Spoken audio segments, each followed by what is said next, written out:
Sounds good. Sounds good. Sounds all good. Are you guys muted? Okay, just checking. Oh, we're recording. Okay. Well, here we go.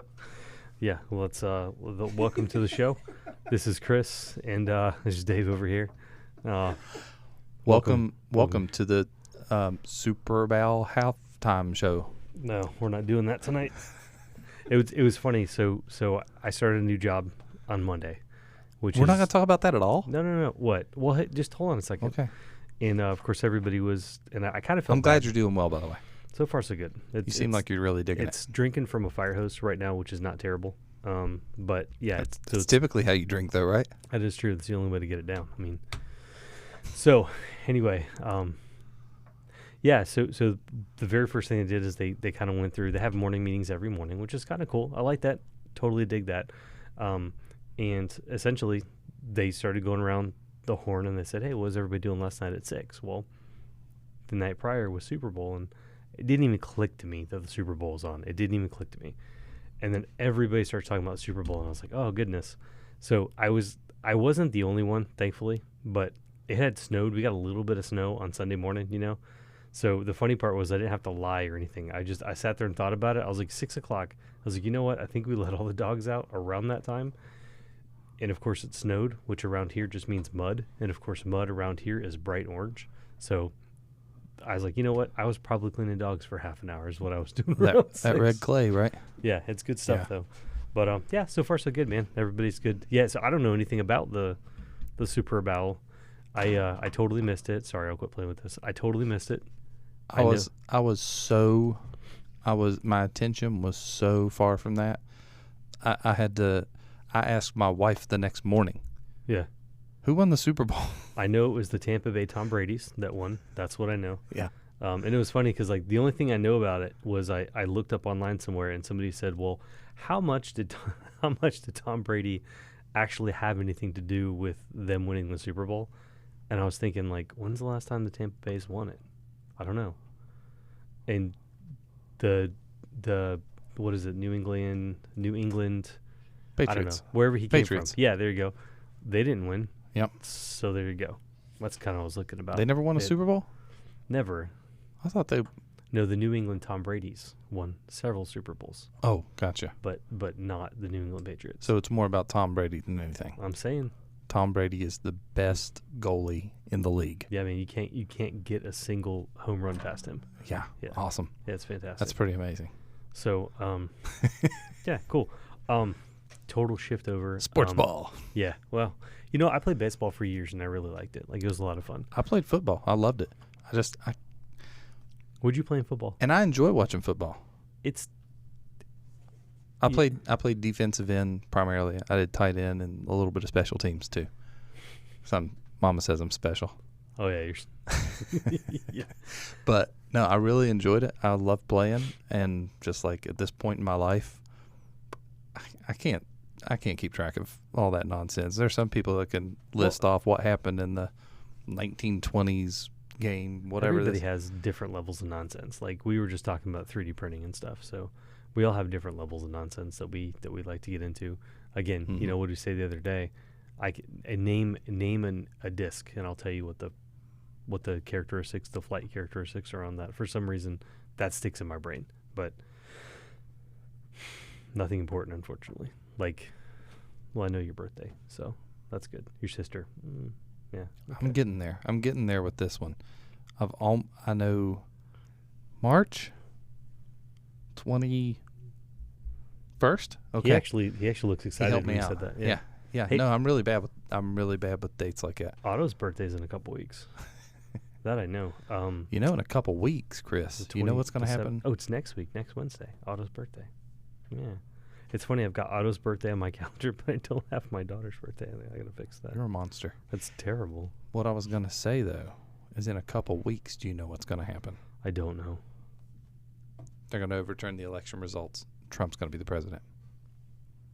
Okay, you got Scotty's attention. All right, talk to me. What's going on? I've heard it. I've heard it from some credible sources. Right. That are really close to the...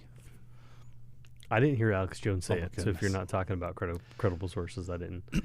If it wasn't from Alex, then the The rumor mill. They voted to impeach him today. Like, they're starting the hearing trials. I know, and dude, there's like some kind of like it's like kind of like military special order or something that's circulating around. Order 66, something like that. I think it's like Order 21 or some kind of nonsense that they're saying that all of the top military leaders are going to take Biden out of office and reinstate Trump because it's the right thing. And whenever they were doing security for the inauguration, all the troops turned their back on him when his motorcade went by. It couldn't have been that they were like doing security and looking for threats. That was everybody turned their back on Biden? Yeah. Interesting. So why would they have to impeach Trump if he wasn't still the president? Man, that's an interesting question. Yeah. That's Think a good about point. that. They're really going after him right now. Like, listen, out of all the other things that we've got to worry about, and there are plenty, okay, why are we worrying about this right now?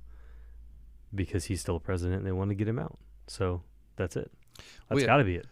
My buddy Billy, I went over and helped him with some stuff going on around the house. And that's some of the things we talked about was some of the people that he's in contact that subscribe to some really, really like cockamamie theories. Like MSNBC and CNN? Those two. Oh. But that was where that came from, really, is because like we were sitting there just like the absurdity of some of this is really, really and listen, man, when it comes to some conspiracy theories, I'm in on some of them. Some of them are pretty interesting. That one, that's really tough for me to get behind. Why? What do you think? Why is it so hard to get behind? Any conspiracy, the level of complexity and the number of people that have to be involved for the conspiracy to actually function dramatically decreases the chance that it's actually happening to me. That's always one of my things. I look at it and I go, okay, how complicated is this? How many people have to be involved and keep their mouth shut? Then the third part of the litmus test is, what's the payoff? So obviously the payoff would be big on this one, but also the failure on this one. I mean, you're talking about if they tried something like that and it didn't work, you'd be looking at a civil war. And I'm not interested in a civil war. No, me neither. That doesn't sound like a lot of fun. No. Didn't sound like it was a lot of fun the first time. Nah, I don't think anybody really enjoyed that. No, not interested in doing another one either. I was going to say something about something different. I totally forgot about what it was, though. I'm sorry. It's probably a lie. You were talking about your new job. Is it something about that? Or have you moved on .org from that? Yeah, I was moving on away from that. I found Kevin's keys, by the way. Kevin's keys? Yeah, Kevin lost his keys at the party, and he wanted me to make sure to give him a shout out. Oh, nice. If I found them. I don't know what that was all about. Where'd you find them at? Somebody had upper deckered them. They had put them in the bowl, the reservoir of the bowl for the. That is outstanding. Yeah. I haven't heard that since college. You ever done that before? Not like you know what that is? Not an upper decker in the traditional sense, but they had put his keys in it, in the reservoir of the toilet. Are you serious? No. I'm trying to figure out if there's any, because like we're talking about like nobody did that. Where'd you find them at? Fine, whatever. So anyway, keep your secrets. Yeah, that was I haven't thought about that since college, man. That was pretty funny. I had your birthday on my calendar. Didn't have your sister's on there. I fixed it. I wonder if Rasmac's birthday's on here. I'm not worried about Rasmac's birthday. What do you want to talk about, dude? I don't know. All right. Well, that was it. I mean, I guess we're pretty much wrapping up. Thanks for joining the show today. Really appreciate your time. This was a quick one. Like, listen, dude, we got aliens we can talk about. We can talk about Egyptology. You want to break into that subject? We can go back to the survival and concepts like philosophy of survival stuff. I was actually okay. And you tell me to stop because this is something I want Dwayne's input on eventually, right? Yeah. But because it would be a lot of fun to talk to him about this. Mm-hmm. But I was watching a video on Enoch the other day. Yeah. And I was watching a video on Noah. Uh-huh. And basically the description was this. And this kind of got me going. I wish I could pull up some of the visuals and stuff, but who knows what caused our last video to get copyrighted off of YouTube, I have no idea, because it said that it had, like, literally, I uploaded it, and it was like, there's been 0 views, but somebody manually put in a copyright for 30 seconds. No, they manually did? That's what it said. It said manual copyright. So I was like, whatever. So I went through and I just sort of blurred it out. And when I blurred it out, it was showing that I thought it was distracted. the one with the Hell in a Cell wrestling thing. Yeah, but it said nobody had watched it yet. It was still manually. So, like, are you telling me that there's somebody that watches every single video that gets? No, hang on. Because that was like an hour and 40 minutes. So I learned something interesting recently. Okay. So I told you this a little bit, but I didn't really get into it. So I watched a video, and if any of y'all have been on YouTube ever, you probably have seen the Slingshot channel. The German dude that does the... You're talking about the YouTube... Let me show you its features, right? That dude.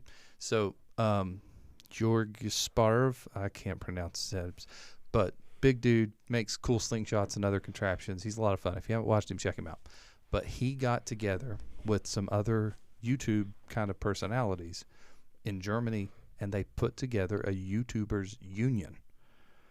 We could go down a whole rabbit trail with unions. I'm not sure if you want to go there. No, I want to get involved. That sounds awesome. But we should be founding members, like on the ground floor. I was listening to it, and they actually got kind of like co-opted by one of the major manufacturing unions within Germany. And like kind of like took them under their wing and are helping them organize. Like co-opt in a good way or co-opt? Yeah, in a good way. In a good way. They're kind of buddying them. Like I said, took them under their wing. Okay. And one of the things that they talked about, one of the reasons why they did that was the ridiculous copyright strike. So especially with since COVID happened, I mean, YouTube was already a dumpster fire when it came to just unbased copyright strikes against small creators and stuff. Right. And I'm pretty small too. I'm not even like 5'8". Yeah. You're not very creative either. I mean, that's a good point. Let's be honest.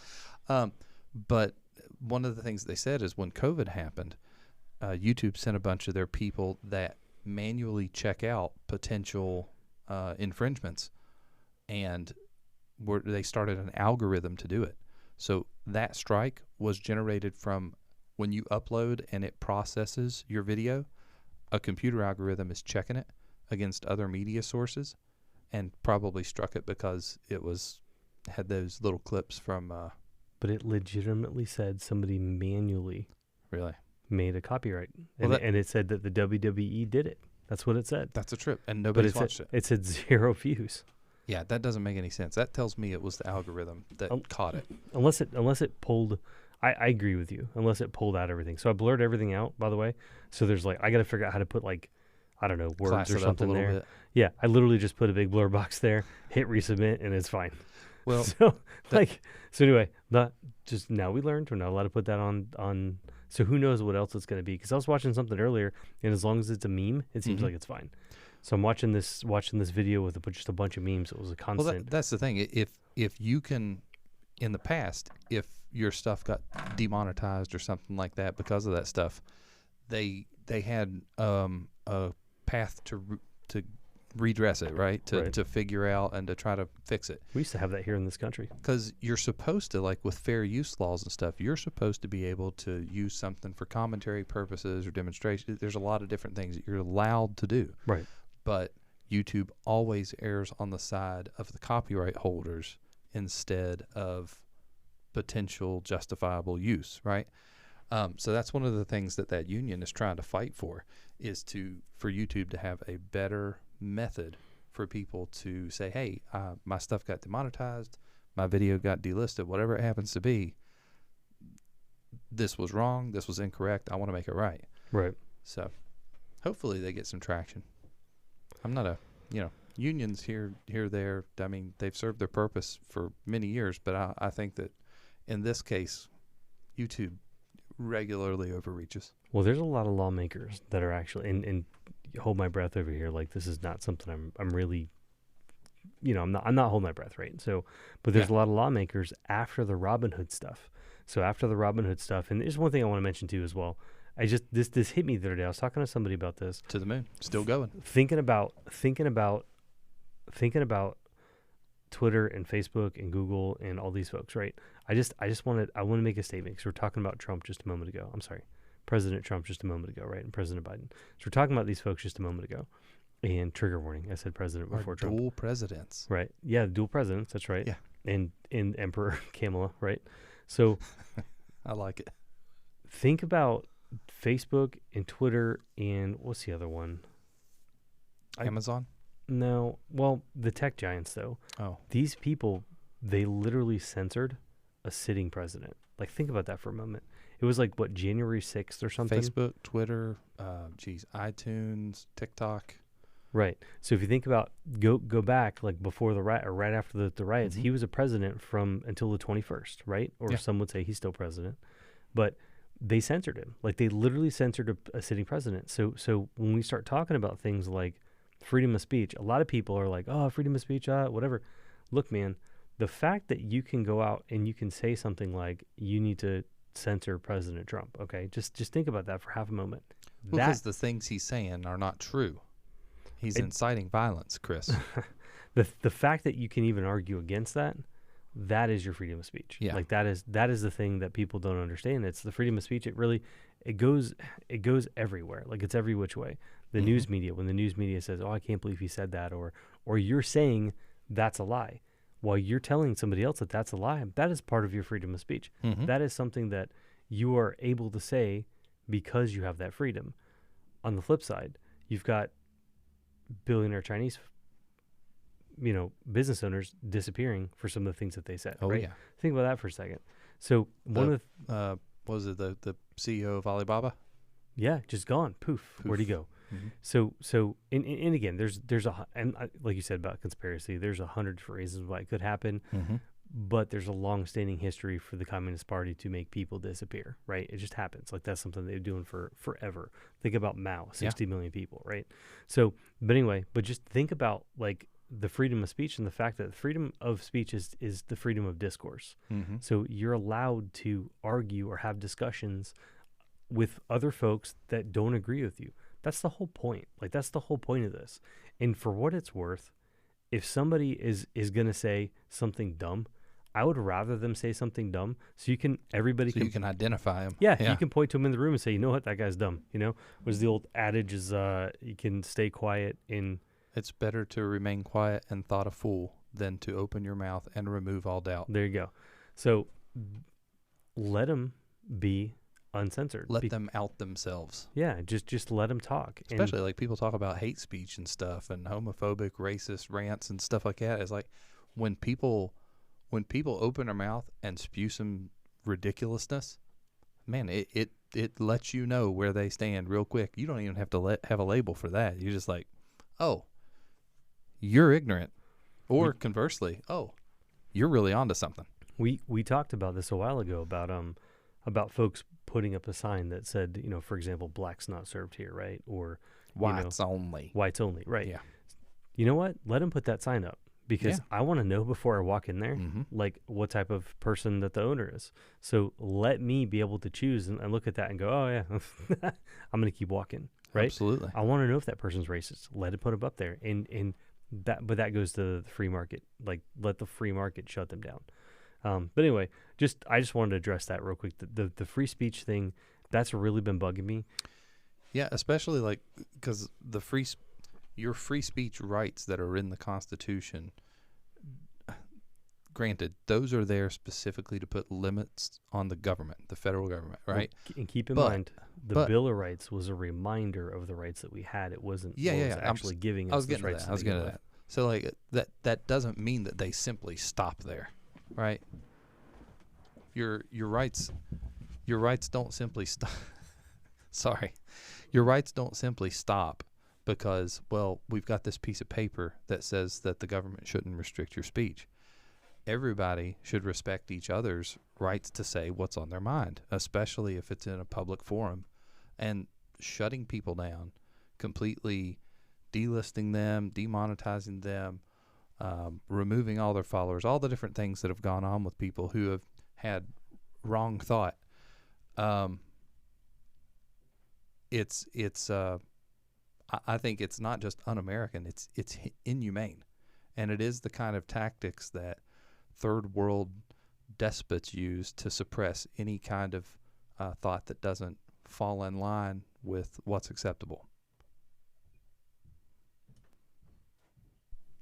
And actually, our freedom of speech, it is specified as long as you're not causing panic when there's no need. So yelling fire in a crowded theater. Well, even at that, you've got the right to it, but there are consequences to your speech. Yes. There's consequences to the things that you say, and there should be, right? Yeah. I mean, but there's a difference between yelling fire in a crowded theater and somebody saying that they don't like this policy that some politician has or doesn't, right? So Yeah.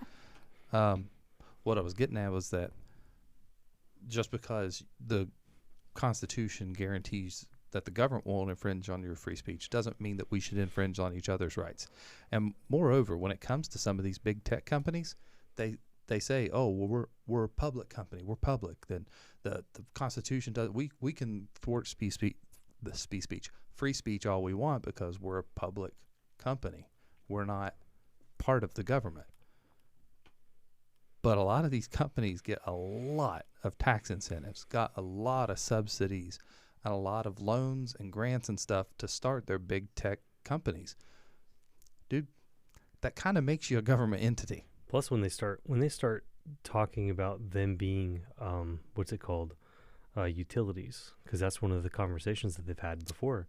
What was that that thing that they keep trying to that they keep trying Net to neutrality. pass? Net neutrality has a lot to do with the fact that these telecommunication companies specifically are utilities in a sense. Yep. And the moment you start doing stuff like that, then you leave the realm of private company and you go back into the realm of sort of government service, which I don't know if it's good or bad. Like I haven't thought all that through I'm yet. on the fence about it. Me and you've talked about it a few times, but it's been a while. But here's my deal. You're taking government money and the government's helping you out with stuff, or if you've got any sort of tax exempt status, Amazon or Twitter or all these folks, if you take anything from the government, you have to abide by the rules. Like that is part of the question. And then the other thing is just the concept of not wanting to hear the other side of an argument just blows my mind. It's never understood. It's ignorant. Because at the very least, you might learn something, Sure. We talked a couple episodes ago, I think, about discourse. The how did we get here episode. How did we get here? Talked about the importance of discourse. And this kind of stuff that's still going on is it just flies in the face of that. So it just again, the just leaving with the final thought. If these tech companies, if they can silence a sitting president, okay, someone who everyone would say is the most powerful person on the planet, okay, then what can you do as a person? What can you do? And then the first thought is like, well, like you said, these are private company or public companies or whatever. Mm-hmm. There's part of me that thinks that, okay, maybe that's what it is, but because that's my free market principles thinking, this is not a free market. We're not even close. We're not even the whole. Yeah, people blame capitalism for stuff and the free market for stuff, and we haven't touched capitalism in hundreds of years. Like we're not even close to capitalism.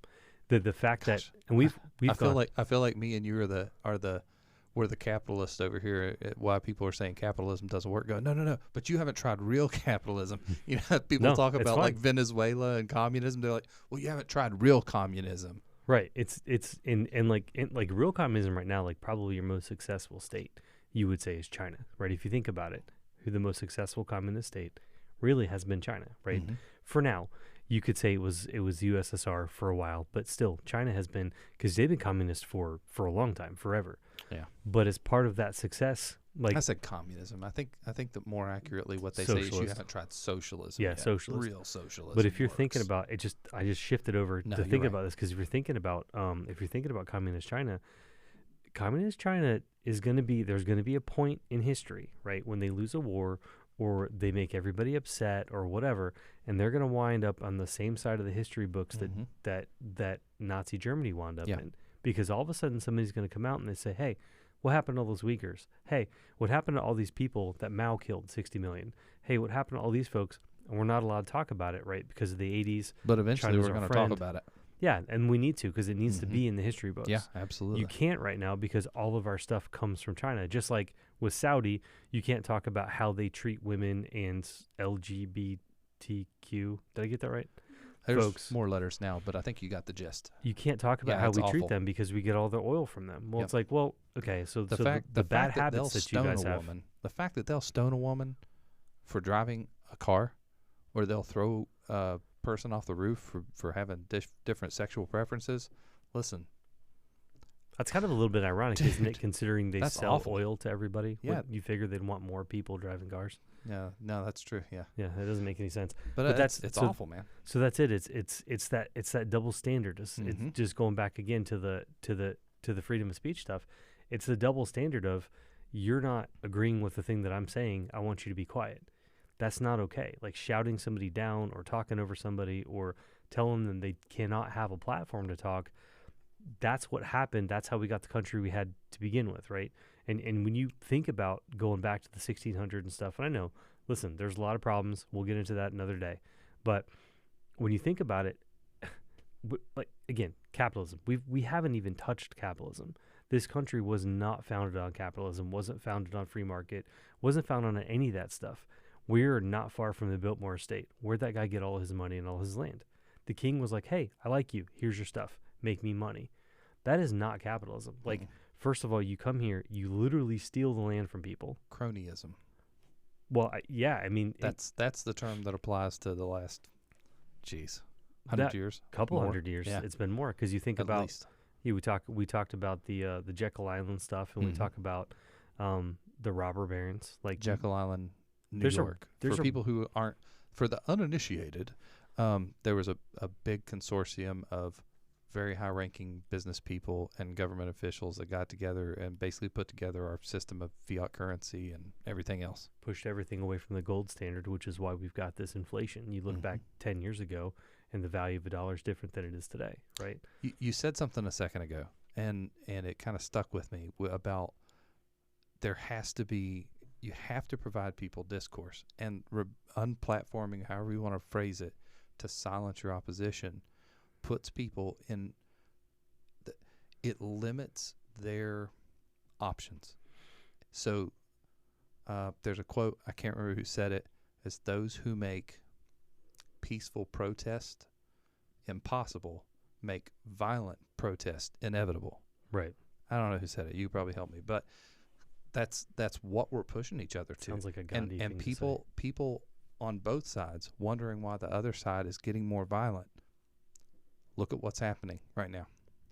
Right. And when you go back and we talk about the deplatforming thing, when you deplatform someone, so it's bizarre.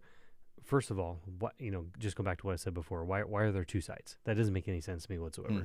Because yourself, Way more than two sides. there are, and I don't find myself on either one of these sides. It doesn't make any sense. I'm not conservative. I'm not liberal. I'm neither. Right.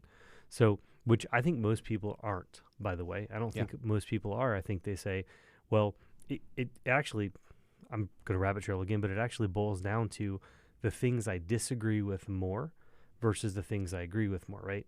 Like if these people over here, they're going to take your Social Security. Well, I can't let them do that, so I got to vote against those people. Go take your guns. Right? I'm going to take your guns, right? You're not allowed to have freedom of choice or pro-life, right? Yeah. It boils down to a couple things where you say, well, that person disagrees. What about all the things you agree with that person? Like that's where I'm at. Why don't we focus on the 98% of the things that we can agree on, stay away from the ones that we can't agree on? Because in the last, we've got to drum those things up and make those the most important issues of the day, so that we can keep the little people divided. Chris, since the 80s, has anybody taken away our Social Security? I mean, yes, right, because there's literally no money in the account anymore. I was gonna say, there's supposed to be money in the Social Security account, but the only people taking your Social Security money away are the crooks in Congress. And those folks keep voting the age up, right? Like they keep pushing the age back. Like I don't know, when I was a kid, Social Security age was like what, 59, 55, something like that. 65 now, I think. Oh gosh, and they're talking about moving it up again. Yeah. Well, people are living longer. Well, I don't know. Maybe you should have invested properly. And that wasn't the Maybe deal y'all anyway. shouldn't have been raiding the piggy bank. Maybe y'all should have left that money in there in that trust. Was supposed to be a trust. Was the deal to you accrue. get Social Security at a certain time, or you just get it sometime? I'm pretty sure there was a contract, a social contract, that was signed at some point that says right. Anyway, going back to the deplatforming though, the thing that we all have to be careful about is if you feel right now, you know what, I wanted President Trump kicked off that, right? How would it make you feel if they kicked off President Biden? Like, that's the thing. Like, that's where I'm at. Well, they won't do that, Chris, because he doesn't spread falsehoods. Because he's not right. Because because he wasn't one of the ones for the past 4 years saying that the Russians got Trump elected, right? Right. But of course the sovereignty of the voting system would never allow something like that, right? Isn't that what we just learned? Oh yeah, that's right. There's absolutely it's beyond reproach. There's nothing. No possibility something like that could happen. Absolutely. Now, in 2020, of course, not in 2016. I mean, basically just banging coconuts together back in 2016, right? Yeah. So that's like one of the frustrations is when you double standards, man. When you start to, but the problem is it's the same standard. So that's the crazy part is people say it's a double standard, but it turns into the same standard. You've handed a stick to somebody and you've said, hey, so there's three people in the room. Beat these people I don't like with this stick. And then what's that guy going to do eventually? Or that? Yep. They're going to turn around. They're going to beat you as soon as you don't. So again, it's like the Blue Lives Matter thing.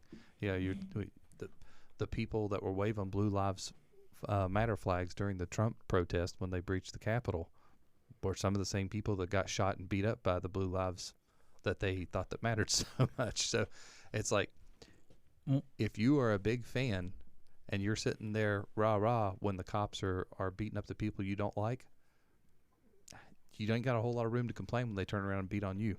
Well, talking about the deplatforming of speech though is oh yeah if you're throwing somebody off a platform because you don't agree with them, like that alone, like we have got to be able to say without a shadow of a doubt, again, I don't care where you're at with this, but you've got to be able to say at some point that's not okay.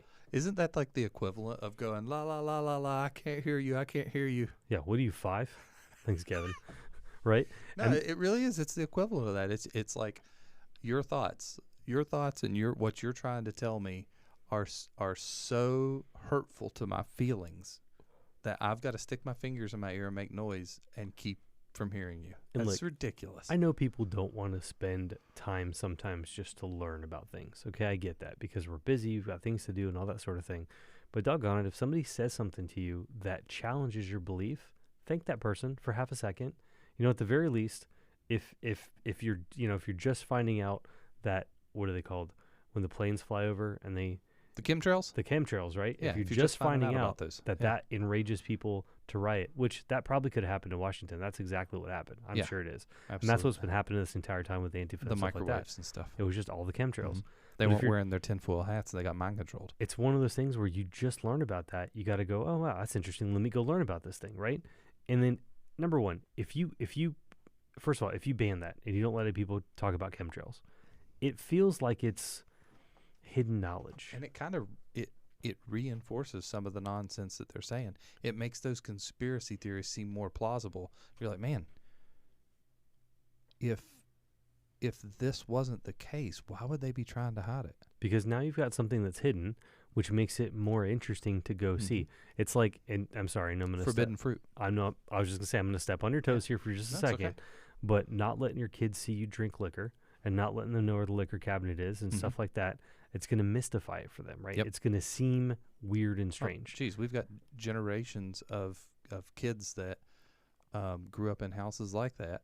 And then we're surprised whenever kids in Europe who grow up with it being an open thing don't binge drink as soon as they turn 21 or go to college or something like that. Turn into alcoholics. Put themselves into a hospital. Right. And we've got that happening over here like rampant, especially in all throughout Appalachia where we're at. Same thing with guns. I was having a conversation with someone the other day, and the conversation was like, well, if kids come over to the house, we have to take all the guns up. We have to make sure, that they're all hidden and locked away and stuff like that. I was like, no, they don't have to, because at the age of 2 or 3, my daughters could recite the 4 laws of gun safety. And you know what? They're bored with them at this point because they can walk in any room of the house. They can grab a gun. They can pick it up and play with it. Matter of fact, we've run drills to the point You where better calm down. You're going to get CPS called on you. it is completely demystified. Like, they are never, ever going to have that problem. They're not going to get interested My kids in are it. the same way. They could easily, if they walked into a room, be like, there's a cool gun there. I'm going to go over here and play with these Legos or whatever it happens to be. Just to clarify, we do not play with the guns. We could we would be able to, but we do not play with guns. Because you have a healthy respect for them, right? David's got a gun now. He's got his own gun. He's good. Is that one of the ones that fell in the boat in the water? Well, his that was I felt so bad. What a shame. You literally got it for his birthday, which hasn't happened yet, and then it fell into the water off the boat, and it's been lost in the bottom of the lake. We got that new place, and I got a bigger safe out of the deal. And my old gun safe, it's in his closet now, and he keeps that rifle and a pellet rifle and some of his airsoft guns in there. I legit need a gun safe. I think don't have one yet. You got a Nerf gun in there too, right? Yeah, it's a little Gatling gun, I believe. That's important to keep those. I spray Eiley with it every so once in a while. So the deplatforming, again, if you mystify something and you make something seem like it is, what's the word, esoteric, right? Then people go to look for it, and they say, well, why did you hide this from me? Why isn't it? And then it actually, why did you hide this? Why did you ban this? Why did you make it something that I'm not allowed to read? Most of the time people do that because they're trying to hide the truth. So they're trying to hide something that they don't want you to have. So when they go and read it, and they're like, man, these chemtrail things, gosh, if the government's hiding this, it's obviously the truth, right? Because they're hiding this from me, so I can't go. I'm not allowed to go and I'm not allowed to go and look at it, so I can't go read about it. And then now I want to go read about it. So there's obviously a reason for me to go read about it. So on one hand, that's bad. Don't hide that stuff. On the other hand, have conversations about it. On the other hand, when you go to, I completely lost my train of thought. Sorry. Carry on. When you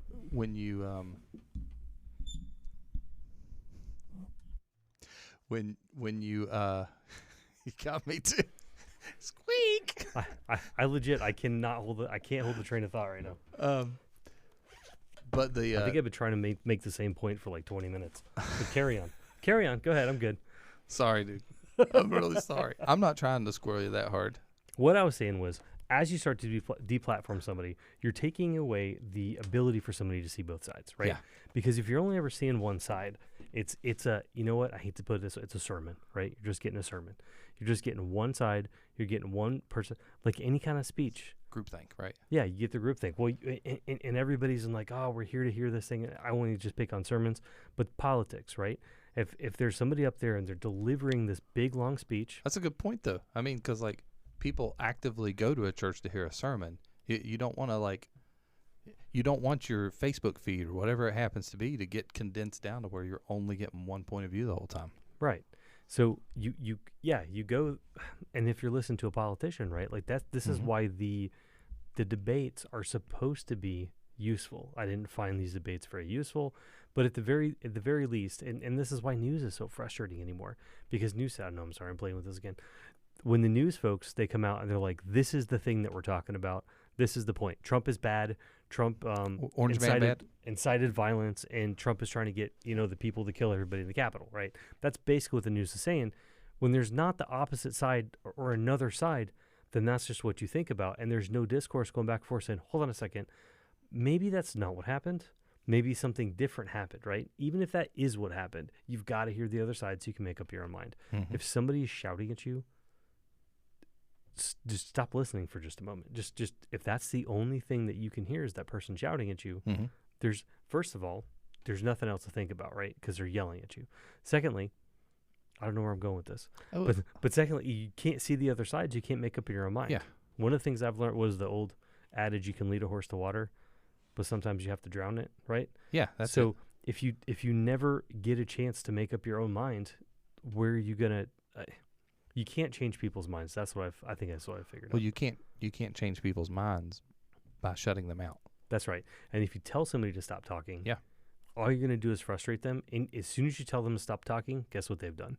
They've stopped listening to you too. Yeah, absolutely. So now you don't have a conversation. Well, we talked about the punch a Nazi movement and stuff like that. So like if you go to call somebody a Nazi and punch them, you've solidified that person's position that you are an overreaching, over-controlling cabal of government and big tech giants that are.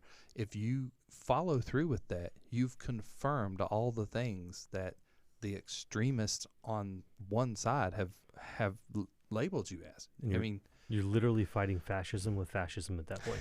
Like, that's what you're doing. Exactly. And that was one of the things that I think I mentioned this last time too, but that was one of the things Hitler said, was when Hitler attacked England, he said, I'm either going to defeat you and you will be fascist, or you will have to be fascist in order to defeat me, in which case I have still won. And it's true. Like, if you think about it that way, it's true. If you are yelling and shouting somebody down about being a fascist, you're literally being a fascist to get them to stop being fascist. And what's even a fascist anymore? Like, are you a fascist? Am I one? I don't think so. Like, I'm not out threatening to kill people because they don't believe in the things that I believe in, or threatening to put them in jail or lock them up or something. I'm not doing that. So, yeah, anyway, so that's my thing, is like the fact that you deplatformed the president of the United States. I don't care if you like the guy or not. It's a dangerous precedent to be set. Well, we only have to worry about it for like another month, roughly. And then he'll get back into office. It's going to happen. Yeah. It's been prophesied. There's been televangelists and stuff on TV have called it out. It's in the Book of Enoch. I was literally reading it. Oh, was it? Yeah, okay. It's right here. What, there with the giants and stuff? Yeah, it says, Awesome. I lost it. Oh, man, I'll find it later. No, I will. I'll get to it, man. It's on here somewhere. So let's talk about the angels let's of talk about punishment. something less heavy. Let's talk about something less heavy. Let's talk about. So I watched the You've video. got something? I do. I actually do. Okay. I was watching the video, and I thought this was pretty cool, right? Totally switching gears here. I do have the Book of Enoch open here, but give me just a moment. So, because this is something that really gets me, I don't know, just thinking. So, and I wish I had so going back to I don't want to have anybody pull anything up, because God forbid if it's copyright, then we're going to get our video pulled down. And it's going to take me another 4 hours to get it done, because I'm way too dumb to figure that out on my own. So it took me I don't know, I had to watch 6 other videos to figure it out. Anyway, I watched a video on Noah. So Noah, for those of you that don't know, and for the uninitiated. Yeah, Noah was the dude that built the giant boat, right? It was probably something different than a boat, but it's akin to the boat. It floats on water, right? So he built this giant boat during the thing that was either called the Great Flood or the Great Deluge or something like that. And you're miming at me. What are you doing? Ark. He's helping you out. The word you're stumbling around, aimlessly meandering for, Chris, is ark. I was intentionally trying to stay away from that word, because it's like specifically Platonic to the Catholic faith. I don't know. I don't know what you're talking about either. So Noah's Ark. Well, see, Noah is known throughout a bunch of different religions, is all I'm saying. Different cultures. There's a flood myth everywhere. Even the Native Americans have a flood myth. No, they find Pacific Island tribes that nobody's ever heard of, first contact. And they're like, oh yeah, that flood. Yeah, you guys have a flood myth too? Oh, that's neat. It's almost like there was one. How do you think we got here? So a couple things that struck me about that was, so one of the things you and I have talked about a lot is this, right? The cameras, all this stuff literally happened in the last 150 years. Okay, if you think about that, maybe 170 years at this point, right? But 100 years ago, people were cranking the motors on cars. 100 years before that, they were cranking horses. Okay, so the fact that people have gone from, in 200 years, cranking horses to sending GameStop to the moon and Pluto and beyond, right? Think about that for a moment. It's amazing to me, and it's a very short span of time. Because according to some folks who've only been here for 6,000 years, I personally believe we've been here for, I don't know, I can only attest to the last 40-something. But outside of that, it's a short period of time, okay? So at the very least, right, when you look at the Torah, which is the first 5 books of the Bible, when you look at the Bible, it is a, what do you call it, genealogy. There's a part in there that's a genealogy. And whether you believe in the span of time of this or not, a day is a day, a year is a year, right? Which is pretty much around the sun. They all talk about the same stuff. When you start looking at the genealogy, even I think by most, how would you say, conservative standards, right? If you say, you know what, there's no way Adam lived 1,000 years. There's no way Methuselah lived however many years he's supposed to live, right? Even if you look at it like that and you just follow the genealogy, there's like 2,000 or 3,000 years of genealogy in there. At least, yeah. Because it goes from the person to begat, and you say, because sometimes it says this person was 150 years old when they begat, right? Other ones say they were 23 years old when they begat. So even if you do the math on that, like, pretty good chunk of time. Well, my point is, you can be like, well, some people will say that, they judged everything differently, and you just cut everything into a third or less than that, and then that's what you get. That's what you get out of it. In that case, somebody was begatting at 7, and that just didn't work. Is my point. So you've got 150 years, 23 years. Like, the begats are all over the place. Yeah, there's got to be some consistency in the translation. Right, because somebody can't be begatting at 7, right? I mean, I guess it happens, but you wouldn't imagine it would happen for generations. Anyway, because, who would do... Biology. Right, yeah. It's a thing. Yeah, there's, like, science involved. Read about it. So, I'm not here to teach you biology. Anyway, when you look at that, there's a couple thousand years there. So if you think that these people, I mean, they can write, obviously, because there's, we've got books by them. We've got scrolls. We've got cuneiform from people that were before them, or maybe not, maybe after them, I guess. I'd love to have been able to, like, tap into the Library of Alexandria to find out. Like, because that was, at the time... Genghis did. Oh, man. Yeah, Isn't that a trip? He sure did. Well, and thankfully... He tapped into it a different way, though, right? Thankfully, for the folks in Baghdad who were taking the Library of Alexandria and converting it over into Arabic at the time. Of course, he burned their library down too, which was not nice.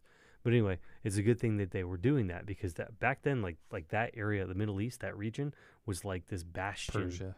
Yeah, it was this bastion of like scholarly refuge, I guess. Like you had, they had reached a point in their population where we have reached now, where people can sit around and they can talk and they can learn stuff. Like Arabic Enlightenment, Persian Enlightenment. I can't remember the term that's used for it, but yeah. And it's a good thing. Otherwise, we would have lost a ton of history. Like that map, I was thinking like the Piraeus map, that would have been completely lost during that time period. Imagine, then that would have been lost. Because again, that was pulled from the Library of Alexandria and was pulled anyway. So you've got a big span of time that happened there. And one of the things that the author was trying to get through was, if you've got 2,000 years there, what has this society done in 200, right? So in 2,000 years, where are they at?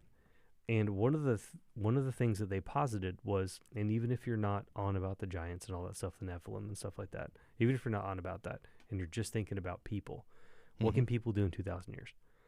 Noah had 100 years before the flood, or not. Maybe it was 25 years. Either way, however which way you want to slice it, depend on your version of history.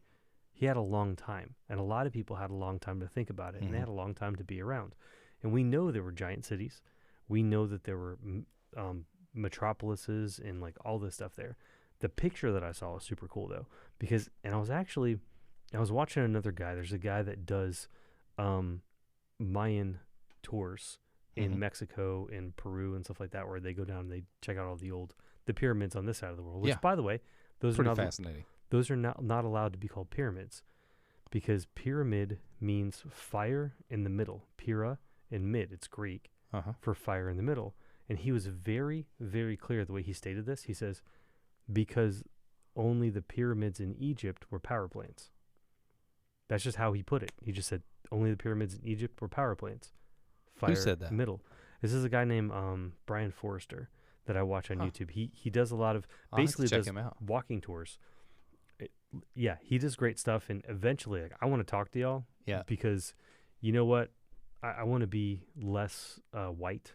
And I want to start being less afraid of going to other countries, because he went and did a walking tour of Chichen Itza, which is it's a big Mayan. It's one of the larger. So wait, if they don't call them pyramids, what do they call them?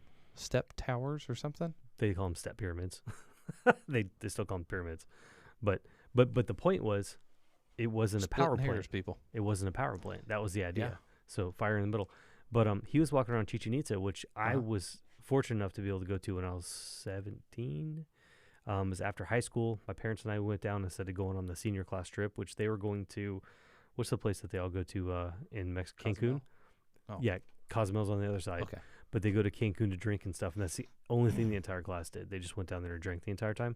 I got to go see Chichen Itza and a couple other ruins, which is really cool. That's cool. That was the first time I ever met a federale, which is pretty interesting. You guys thought Florida was bad? Yeah, awesome. So we're driving through like Mexico, and first of all, beautiful country. It's super hot, but it's a beautiful country. Everybody that we met down there was super nice. I mean, super friendly. Now this is back in the, I'm not going to date myself, but it was like 20 years ago. But anyway, it was. Geez, you're old.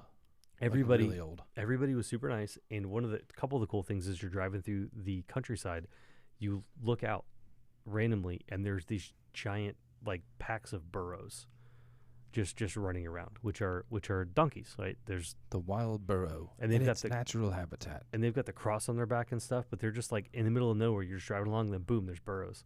Well, the other cool thing, and this was back then, right? This is back in the late 90s. There were federales, which were I think the federal Police. Yep. And so we were cruising around down there, and we got stopped by the federales. And yo tengo 3 años y español en mi escuela. I don't remember that much, but back then I was pretty good at, I could understand pretty well. So I was a lot more fluid back then because, I don't know, I just was. And I had a lot of folks to talk to in Spanish in Florida and stuff like that. It was awesome. But anyway, and mostly because I'm lazy.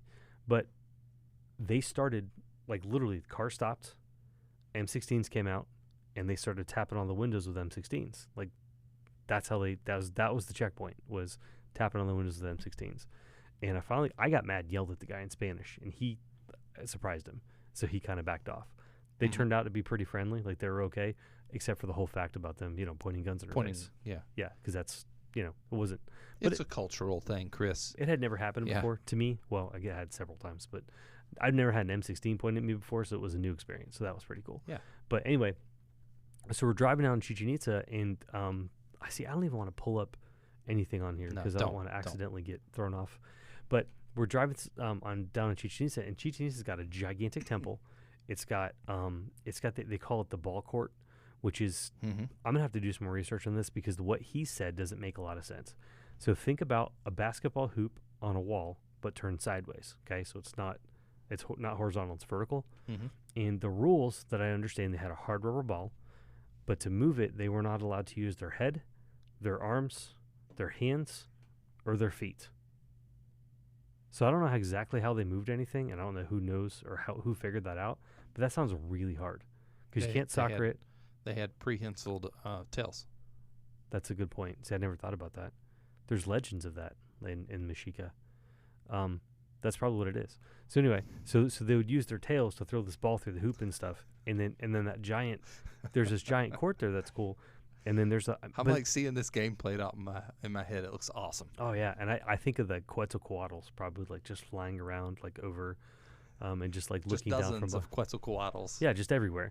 So, but it was cool because as he's walking, so anyway, he does these walking tours, and it was just, for me, it was amazing because I've been there a long time ago. And then to see it again, like he's literally just walking with the iPhone, and he's bouncing around like he needs a Ronin or something. Were the federales extorting you, or were they just checking? So I'm gonna say, because if I ever go back, I want them to be super friendly. Not worry. That they'll ever watch us. They're not watching ever. us. No one watches us, right? Basically. No, they literally ripped us off. They what's funny was, of course, we're tourists, right? And we're like, hey, man, this is really cool. This is our favorite checkpoint. Can we get a picture of you guys, right? Well, one of the guys had taken my mother's purse and was rifling through, obviously to keep us safe, right? For safety. We were doing nothing wrong, so we had nothing to worry about. So they were searching our car to make sure that we were safe. So thankfully they did that, because who knows what could have happened if they hadn't stolen. Yeah, you could have been, heavy laden with too much cash. Right. And thankfully they found a little too much cash. They liberated you of that burden. They did. And you know what? As a capitalist stand-up pig, individuals. I feel so much better not having that extra cash around. But the funniest part was we took a picture of them. They all stood up to take a picture of him. The dude that stole the money, you could see him holding it. Like he was holding it in his hand. So it was, you were able to see it. So my dad, and this is rare, my dad was like, he was upset. He's like, you know what? He actually reached out to the consulate sent him the picture, and the dude got in trouble. Like literally, the American consulate told us that he went to jail for theft. So that was pretty wild. Okay. Don't ever go back to Mexico, Chris. Yeah, so I really want to go to Mexico. But so this guy Brian Forster was walking through, giving this Walking tour with his walking iPhone. tour, and we're gonna go like eventually one of these days. We're gonna go over this.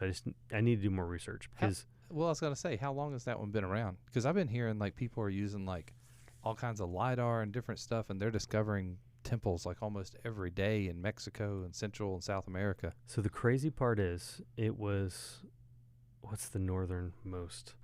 I'm looking up on a map here. Yeah. Don't pull it up because we might get kicked off of YouTube again. But so the point is, those folks have been there for a really long time. Mm-hmm. There's a lot of folks that are going to argue, like depending on how long it's been. I can't remember. It was started with an M, Madagascar. It was something, but I've got a really cool. I will Madagascar, Honduras, not in Mexico. Right? No. well, the LiDAR was totally not Mexico. That's what I was thinking. Oh yeah, The LiDAR was totally not Mexico. Chichen Itza is definitely in Mexico. I'll have to pull it up. But anyway, there's another one with the LiDAR where were flying over, and they're still doing this, by the way. Yeah. Where they're flying over this LiDAR, and It's one amazing. of the coolest picture, and she's going to keep me honest because like 3 episodes ago I said I was going to link something in the comments and I didn't. Yeah. And she was like, Dad, you got to link it in comments. And I was like, you know what? Or in the description. I said, you know what? You're absolutely right. So she'll remind me. So I'll find that article and I'll link it in the description because it's important to watch. Put a link to Brian Foster, we'll whatever his name is. Put a link to his videos too. Absolutely, because he's good too. Maybe I'll take notes. I'm sure if You people got thought this? that was, she's She's got this. She'll remember. She'll Side remember. note: another person that does similar stuff to him, like the kind of walking tour stuff. A fella, his channel is called Uncharted X, and I've seen him. He talks a lot about the pyramids, not the step pyramids. And if you're interested in the topic about ancient tools, the pyramids, the fact that they very well could have been power generation tools, stuff like that, he goes into it a lot. So something to think about. Cool. I've got those listed down. Of course, it says linear instead of LiDAR, so let me get that right, so I don't start. Thanks, posting autocorrect. Linear equations or something. So the LiDAR, what you're talking about, is interesting because there's Because they've canvassed that jungle with drones. They'll throw the LiDAR on the bottom of drones. Oh no, I'm saying like before they were able to use the drones, people had been through there doing research because they're like, oh, there should be stuff here based on this other evidence and things, and artifacts that we found, but there's nothing, just hilly terrain. The coolest photo is it's an article in 2016. I think it's 2016, where there's a picture of this just jungle. They've got a comparison. The picture of this jungle on the left, and it was taken by somebody, like, and they took the picture, and then on next to it you see the LiDAR overlaid on it, and there's this gigantic like 90 or like 120 foot step pyramid right there in the photo that you can't see because the jungle has just completely covered it. So that little spot where there was like, I think they did like 60 square miles or something like that. Yeah, it was like a giant town. Yeah. Giant city. They're like 8 to 12 million people lived here, which is mind blowing because when you start thinking about that, you start thinking about if there's that many folks there, you have to support those people. Well, you think about antediluvian societies and stuff that existed probably pre-flood. You start getting. What? You said a word I don't know. Antediluvian. I've just, heard it. Just means pre-flood. Okay. Yeah, basically. The people before the flood. So, then you start getting into. Would that be like antediluvian? Yeah. Delugian. Yeah. That's a good one. You start getting into stuff like the Atlantis myth. It's not a myth, man. Feel me. Atlantis right? is still the president. Oh, Yeah. look at that. Antediluvian. Okay. Look at that. Biblical flood. So the people that would include potentially, and there are a lot of pyramids. I mean, we think Egypt, and if you're into the topic at all and into archaeology and stuff like that, you start thinking about Central America, but then you start to find out they're in South America. China has pyramids all throughout the Middle East, parts of Africa.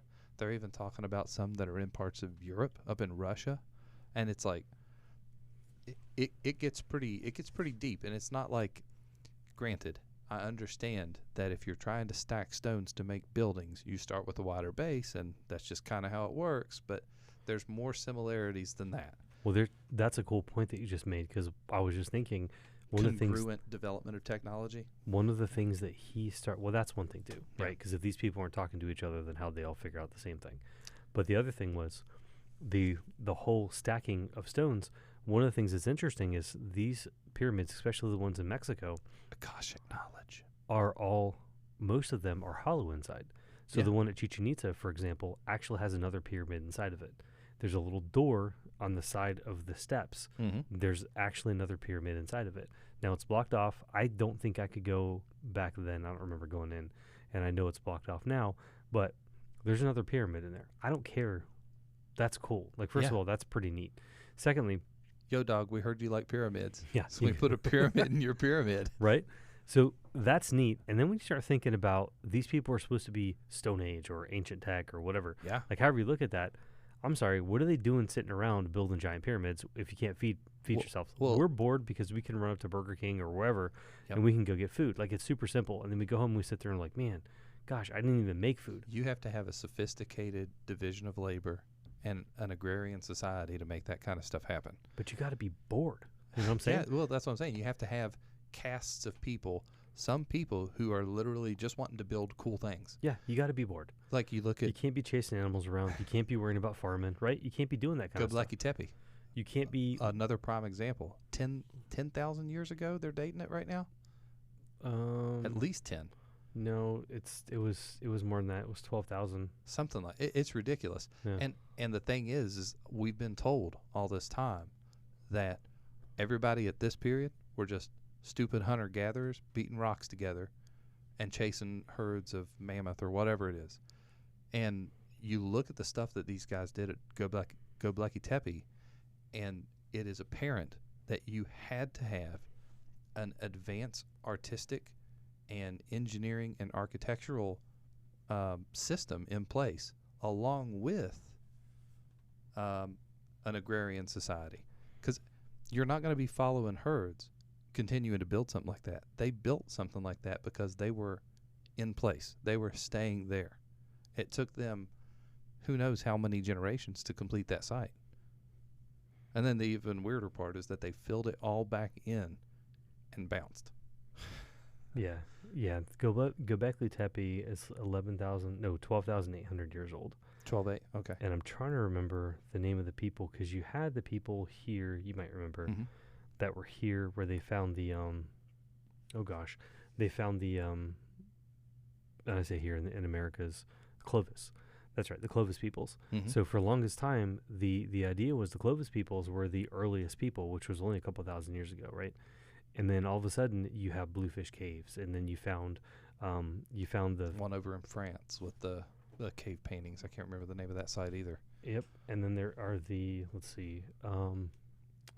Gosh, I wasn't prepared to go into all this today. No, it's okay. It's fun. It's off the cuff makes it fun, Chris.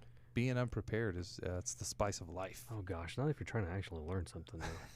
I think there's probably still some people that aren't listening to this. I don't think anybody's listening. But if there is, I'm sure that they're probably picking up something. If nothing else, it's sparking their interest to go look stuff up. So it's okay to not have it all spelled out. I'll play in one where I'm actually looking through. But that being said, you talked about the level of Denisovans. sophistication. That's it. The Denisovans. I'm sorry. It just clicked. Yeah. So she was looking up stuff, and that actually jogged my memory. Let me hit this real quick. So, like the level of sophistication of some of these cultures, with the different types of tooling that the Egyptians had, and them saying that they used copper saws to cut these huge slabs. Huge. And I get it. They've done some demonstrations where they've got a couple millimeters in, but it's taken them hours. Oh yeah. And you're talking about dudes making perfectly square angular cuts with no deviation with copper saws on blocks that are multi-ton. It's baffling to think that people could be that ignorant. Well, again, you got to go back to the fact that these people had to have been really bored.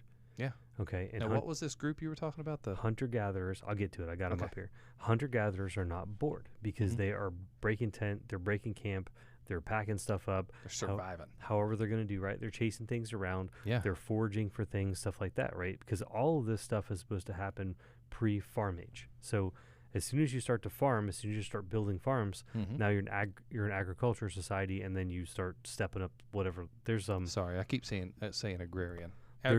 It's agricultural society. Yeah. Yeah. There's a whole like a civilization pyramid that you start going again. There's a whole civilization thing you start going up, but and there are folks that will argue they'll say, and again we'll get in. Well, you know what? There's folks that are going to argue that Göbekli Tepe, they're going to say, oh no, those were all actually nomads. They just kept nomading around the same region, and then some people would come in and they'd work, and then some people would leave and they'd work. You know what? No, I don't think so. And because what it boils down to is you've got a bunch of folks who have learned and they've taught and they've gone over the same thing over and over. They've got thesis papers, and they've got research papers, and they've got all this stuff that says that they're a PhD and that they're an expert in this field. Oh yeah, they have built their reputations on this. Yeah, and doggone it, tenures based on it. Don't you dare come along and tell me that those 8 books that I wrote that I'm pimping right now are wrong. Don't go and say something like that. Or the instructors that taught me my dogma. That's right. Yeah. And you're slaughtering sacred cows when you come up with a different theory. When you start talking about those kind of folks, the guy that pops into my mind is Zari Hawass out of Egypt, who literally stopped people from. Is it Zari Hawass? Yeah. What a creep. Yeah. You literally stop people. Sorry, I was making my sour face at him. Sorry. I was like, did I get that one wrong? Because there's another guy that I always think about. My sour face is totally different from my Chris's wrong face. I you know what? They all look the same. I hope you got that on camera because that was pretty funny. It wasn't funny. I gotta look. I gotta look it up. But anyway, he's the guy that is literally stopped people. I think you're right. Sorry, from being able to go in and do any sort of studies. So if you're not following along the specific rote religious dogma, man, we're coming full circle here, aren't we? Archaeology being exactly. If you're not on the path, then you're quieted, and you're not allowed to think of, or you're not allowed to go after these new ideas, even if you've found evidence that might support it, like a Göbekli Tepe. You're going to go look at a site like this gigantic megalithic site that was. Well, hunter-gatherers don't just happen to know how to do sophisticated architecture. And they're not that bored. What is the type of carving that they did? Bas relief. Bas relief carving. That's not something that people just, I'm out spearing mammoth one day, and then I know how to do bas relief carvings and erect multi-ton stone structures the next. And just to sort of break down. Just because we happen to nomad into that area. Right. And just to break down what hunter-gatherers would do. You have to ignore some glaring inconsistencies there. Well, you've got the science of what these people are supposed to be able to do, and then you've got what you're finding, right? And then somehow they gotta connect. And there's a little bit Occam's razor, right? That's Occam's razor.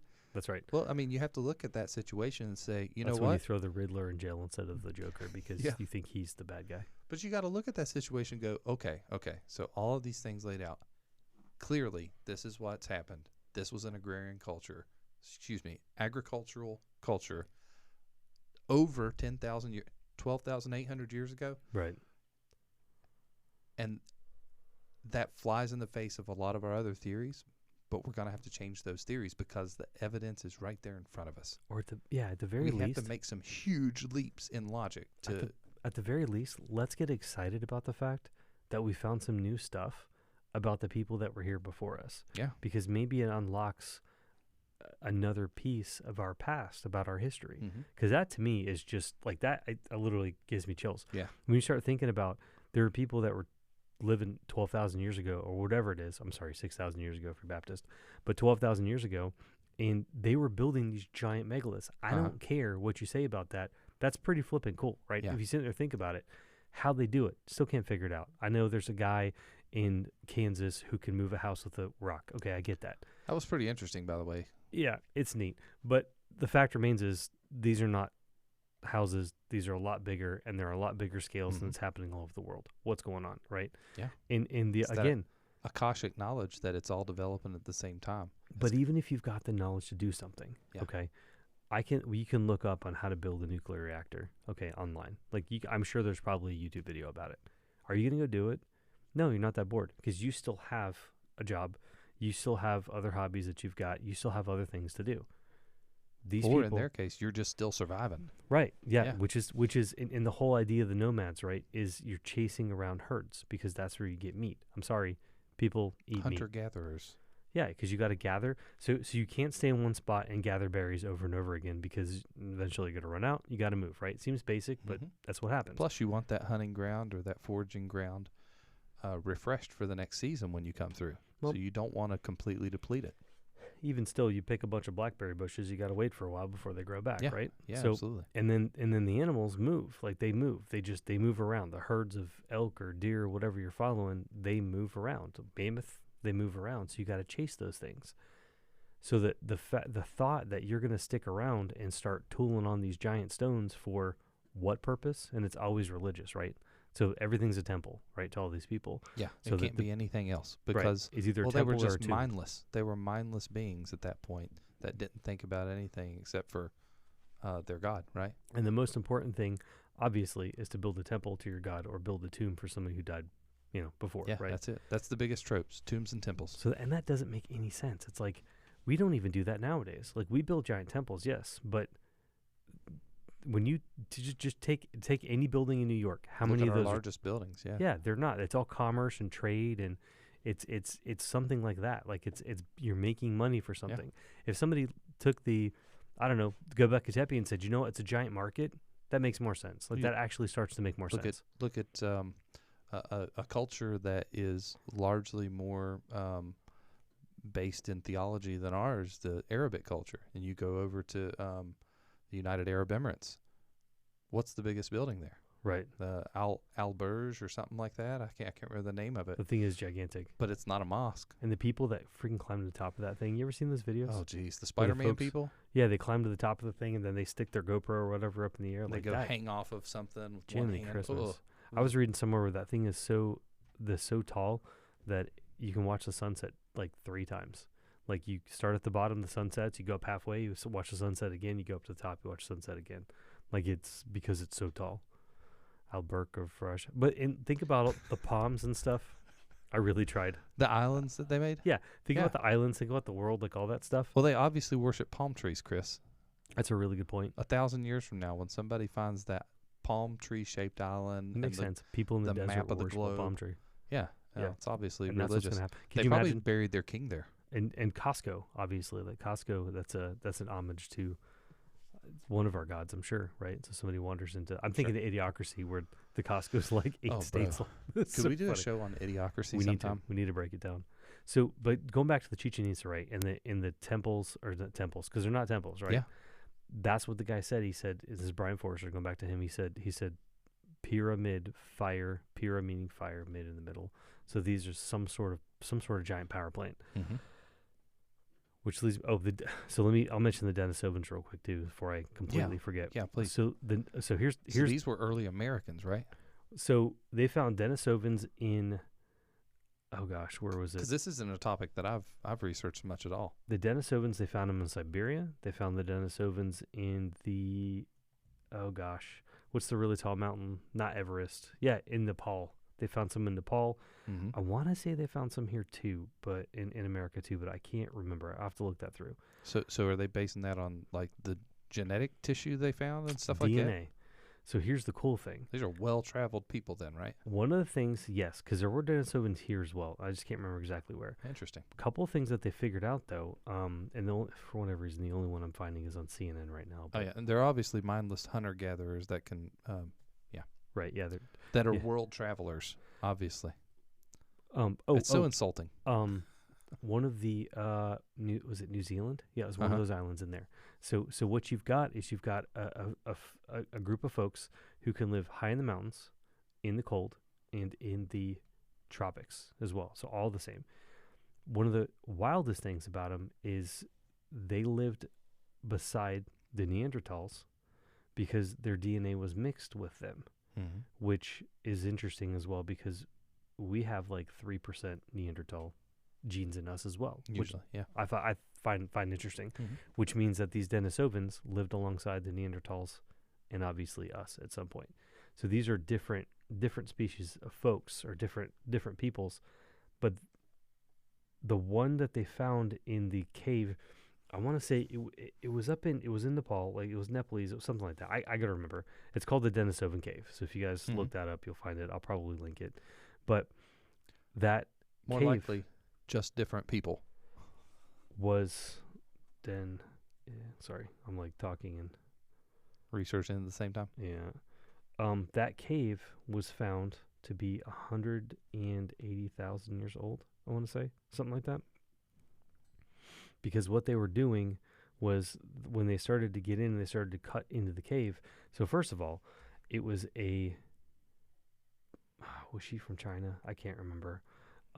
Because the Siberian cave was one difference, and then there's another. I'll look it up. I'll talk about it later. But anyway, there was a lady. She was either Japanese or Chinese. I can't remember which country.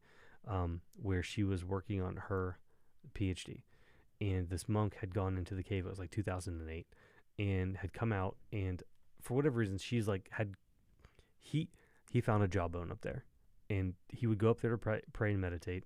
Would never mess with his jawbone, like it was a human jawbone found in there. Turns out he mentioned it to somebody goes and gets it, they do a test, and all of a sudden they found out, like, hold on a second, that's not even human. Like, first of all, there's a jawbone hanging out in a cave, like literally a human jawbone hanging out in a cave, and people are like, oh, that's fine, it just lives here. Had it been there for years, right? It just lives here. So they started to look into it, and apparently what you can do is you can start, I don't know, apparently the sediment like builds up and stuff in rock and cave, it actually turns into things. It turns into rock, so it starts to grow. So the cave will shrink eventually. Yeah. So when they start digging into it, oh, I thought you meant the jawbone would start to. So when they went into the cave, they started digging into the cave, like into the bedrock and stuff of the cave. Yeah. So as they started pulling the sediment layers out, if that's what it is, they started pulling that stuff out. They started finding things like cups and tools and pottery and stuff like that. Well, apparently they've gotten really good at dating rocks, because after a while they started like marking off these different layers, and they got down to like 180,000 years. So they're finding stuff, and again, I think it's only like a 7 yard by 3 yard. Like it's not a huge hole that they dug, because apparently it's really expensive and it's hard. But they found a bunch of stuff going back down like hundreds of thousands, like 200,000 years, something like that, which is wild. So you take the Clovis culture first idea of archaeology, or maybe it's paleontology, whatever, and then you go to this Denisovans, and you've got to go, okay, now which is it? Like, are we allowed to believe that it's only 30,000 years ago, or do these Denisovan people are 180,000 years? And then you got to go back and look at, do I believe in our scientific techniques? Because if we don't believe that the Denisovans are 180,000 years, then you can't believe in anything else. Kind of like, going back to the Noah dating thing, right? And when the scientific community does stuff like Zawas and people that are in, I guess he's not technically, archaeology is a science, right? So like people in those fields feel like it. Pull some stunts like that. Teasing. It really does throw everything into question, right? And it makes you wonder, what else are they being inconsistent with in order to preserve reputations, book sales, research grants, et cetera, et cetera. And we talked about this. I mean, geez, do we even want to talk on climate change at all? I was just about to say that. That's where I was going to go. Oh man, no. Surface level. What I was going to say is, when it comes to climate change, disinformation and silencing people is rampant. How do you trust an organization whose livelihood is funded by the fact that climate change has to exist? At the very least, you got to step back and say, for reference, not claiming that it doesn't. No. Well, climate change is obvious. Yeah. Well, yeah. The fact that the climate changes, yes, right. But man-made climate change, because if we can't say that it's man-made, we can't continue to get federal funding to find out how to fix it. And that's where you have to at least be a little suspicious, because you're saying, hey, you know what? I'm going to pay you billions of dollars as long as you say that climate change is man-made. So why in the world would I come up with any other, well, I mean, obviously for the sanctity of a scientific method. You got me on that. That's pretty good. So Noah. So yeah, when you see stuff like that, it draws it into question, doesn't it? It does. So Denisovans, we'll do a whole podcast on Denisovans and stuff like that, and I'll be prepared next time. Because there's a couple there. Denisovans actually is really Chris, cool. You did fine. You did a good job. Thanks, man. Yeah. I'm not really trying to nervous sound about that. patronizing. I really did think you did a good job. Well, thanks. I know you I knew got way more about it than I did off the cuff. Well, I got a bunch of stuff wrong. I'll get my ducks in Plus, a row. anytime I I'll see kick them around. anytime I see like Neanderthal cavemen and stuff like that, I just immediately like my blinders come on. I'm like, really, this again? So that's just me. So all those people aside, right? The token Baptist in the room.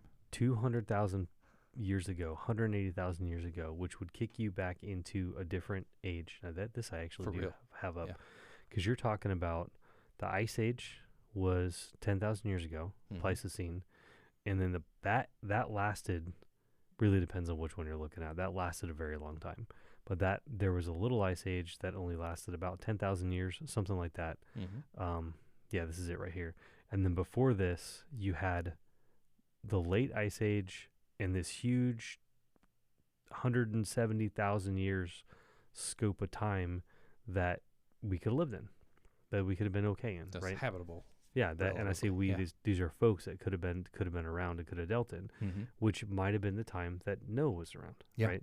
So according to a lot of different, because every single culture on the planet has got a deluge story. Every single one does. There's not one that doesn't. There are hundreds and hundreds that do. So whether his name was Noah, or I think the Chinese, they've got a completely different name for the guy, which makes sense, right? But either way, somebody made a boat, put a bunch of animals in it, and then they floated around, and then they stopped, and then they were done. This guy was like, he showed a picture, and I got to find the picture, but he showed a picture of Noah standing there next to this giant, like, technological looking ark. Like, it didn't look just like, it kind of looked like a yacht a little bit, right? It was this giant, almost like a barge, like the barges that the what is it, the pirates that they rob over in the Indian Ocean? What are those Barbary called? pirates?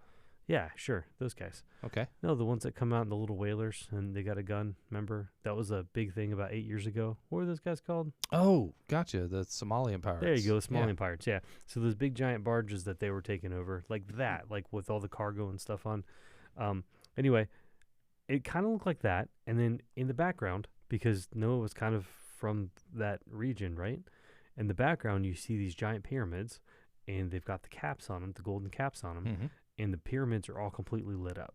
Like, they're lit up, the caps are shooting up into the sky, like this light shooting up into the sky, and there's this, like, you can see electric lights everywhere.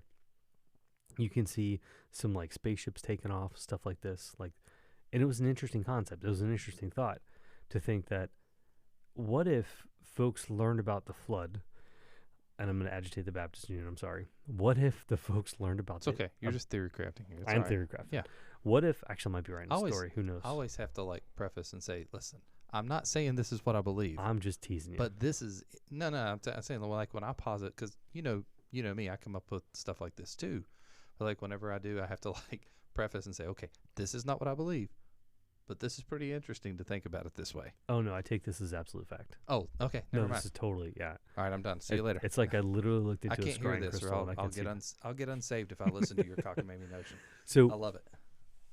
So what if when the flood started to happen, right? Yeah. Because even at the beginning of the Bible, this is one of the things, let me just, okay, another detour real quick, but it's a proven point, really, to get to a point. When Cain left, okay, so as part of the story, Cain killed Abel, Cain got thrown out. Cain went and founded a city. With whom? Right? That's one of the things, and that's in two different versions, right, in Genesis, as they say Cain went, they founded a city. With whom? If there's enough people around to found a city when, right? So where were they from, right? So that's a question. It doesn't shake faith or anything like that, but it is a question. It's like, okay, what about that? So there's a lot of people around, enough people. And it's okay to ask questions, Chris. I don't get up. Listen, I'm never going to get upset because you're asking questions or positing theories that are outside of my understanding of theology and stuff. So if there were a bunch of people around, do you know why? Why? because I love you and I value the discourse. I love you too, man. Thanks. Thanks for not shutting me down and censoring me and kicking me off the platform. You just got deplatformed. So, Cain, right? Yeah, Cain. Sorry, yeah. Or do you want to get back to No, Noah? I was going to rabbit trail again. That's fine. So Cain, Don't do it. So Cain goes and he goes and builds a city. So there's a lot of folks around. So fast forward that for a while because people are doing good. Climate's fine, right? Because there's rain in Egypt and they're farming and good stuff grief. in there. The climate was good enough that people were living hundreds of years. Yeah. So the climate's fine. Everybody's doing good. If people are sitting around and they're bored enough to where they're building pyramids because, look, man, we know there's pyramids because they're there, right? If they're that bored, what else are they doing? Oh, I think that ancient cultures going back, especially like pre-flood, like we talked about Atlantis a little bit. I think that they were technologically advanced, super intelligent people. Now, did they have the same methods of storing data that we do? I'm not saying did they have the same capabilities, but did they use the same methods? Maybe not. Maybe they used something that we haven't yet learned to tap into yet. Papyrus. Yeah, it was only they banged stones together. That's what they did. They actually threw them at each other. That was the only way they could. But I think that they were more than sufficiently advanced. And you look at. I've got some cool books on this too, by the way. Yeah, I'll bring them. I know. I remember who was the one you got. Oh gosh, I can't remember. Not long ago, you got a new book in. Anyhow, side note, right? So the layers of the stones throughout not just the pyramids, but the pyramid complexes, right? The different types of rocks that they used. Some rocks were actually conductors and some were insulators. And the way they stacked them together, it's pretty amazing. So, like, as soon as I hear somebody talk about the pyramids potentially being power plants, or at least some way to channel the natural power within the earth, I mean, you've got a molten iron core spinning around, superheated. There is electricity being generated through that process. There's magnetic fields shifting constantly. What is an electric generator? It's something that harnesses the shifting magnetic fields. Anyways, but like as soon as somebody starts talking about something like that, my mind starts squirreling. I start thinking about all kinds of other stuff that I've read, like that book about ancient technologies that you got. Yeah, I want to get my hands on that one too. That sounds really cool. Yeah, it is fun. And then the other thought to that is how arrogant do we have to be to think that we're the smartest folks that have ever lived? We are the best at being arrogant, Chris. It's wild. I mean, we literally have TikTok. Yeah. Okay. Why do we automatically think that we're the smartest? Like, think about that. No, look at our political climate that we were just talking about earlier and the stuff going on there. We're obviously not. I mean, real enlightenment is like, you look at like the Romans and the Greeks having open public discourse. We can't even pull that off. Right. We got to shut each other down. Yeah.